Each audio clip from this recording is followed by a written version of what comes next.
তো বন্ধুরা, অনেকদিন পরে আমরা চলে এসেছি নতুন ভিডিও নিয়ে। তো আজকের আমি ভিডিওটা করব গ্রামের বধূ মাথায় বোঝা নিয়ে বাড়িতে যাচ্ছে। তো প্রথমে আগে ফিগারটা করে নেব।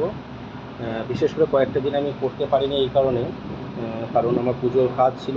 আমি দুটো প্যান্ডেল অর্ডার নিয়েছিলাম, সেই প্যান্ডেল দুটো করেছি, তার জন্য আমি সময় দিতে পারিনি। তো এখন একটু ফ্রি হয়েছি, আবার আমি শুরু করলাম। কেউ কিছু মনে করবেন না। তো শুরু করছি গ্রামের বধূ। তার প্রথমে আমি শুরু করলাম ফিগারটা। তোমরা চেষ্টা করবে ফিগারটাকে আমার মতো করার। এবং তোমাদেরকে আবারও বলছি, তোমাদের যদি কোনো আঁকাতে রং দেখার প্রয়োজন হয় তো আমাকে কমেন্টে অবশ্যই জানাবেন যে আমরা রংটা দেখতে চাইছি। হ্যাঁ, কারণ সবাই তো রং চায় না। রংটা করতে গেলে আমাকে লং ভিডিও করতে হয়, তার জন্য একটু সমস্যা হয়। লং ভিডিও অনেকে পছন্দ করে না বা অনেকের সময় থাকে না। তো সেই কারণে তোমাদেরকে বলছি, তোমরা যেটা দেখতে চাইছো অবশ্যই সেটা একটু আমাকে কমেন্ট করবে। তো প্রথম দেখছো আমি ফিগারটা কমপ্লিট করে নিয়েছি।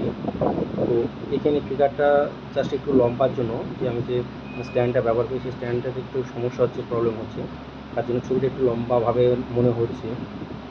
তবে আমি দেখছি কী করা যায়। পরের বার থেকে যতটা পারি চেষ্টা করব ছবিটাকে সুন্দরভাবে সোজাভাবে তোমাদের দেখানোর। তো ফিগারটা প্রায় হয়ে গেল। এবার ফিগার দেওয়া মানে শুধু ফিগার তো দিলে হবে না, তার সাথে কিছু সিনারি অ্যাডজাস্ট করতে হবে। সিনারি ছাড়া ফিগারটা অসম্পূর্ণ থাকে, যেহেতু পোর্ট্রেট কাজ নয়। তো ফিগার করার পরে আমি একটা সুন্দর করে একটা গ্রামের দৃশ্য, যেহেতু গ্রামের বউ, সে কোনো ঘাস বা কোনো কিছু লতা পাতা কেটে নিয়ে যাচ্ছে বাড়িতে, তার জন্য পিছনে একটা সিনারি করে দিলাম। তো দেখো, সিনারি প্রায় আমি কমপ্লিট করে ফেলেছি। এবং আমি যে পেন্সিলটা ব্যবহার করছি, তোমরা এই পেন্সিল অবশ্যই ব্যবহার করবে না, কারণ যেহেতু তোমরা রং করবে, যেহেতু হালকা পেন্সিল ব্যবহার করার চেষ্টা করবে। এবং সবশেষে আঁকাটা কমপ্লিট করার পরে দেখে নেবে কোনো জায়গায় বাকি পড়ে আছে কি না। তাহলে কেমন লাগলো তোমরা অবশ্যই সবাই কমেন্ট করবে। এবং কালারের জন্য আবারও বলছি, যদি কালার কোনো কারো দেখার থাকে একটু অবশ্যই কমেন্ট করবে। ধন্যবাদ।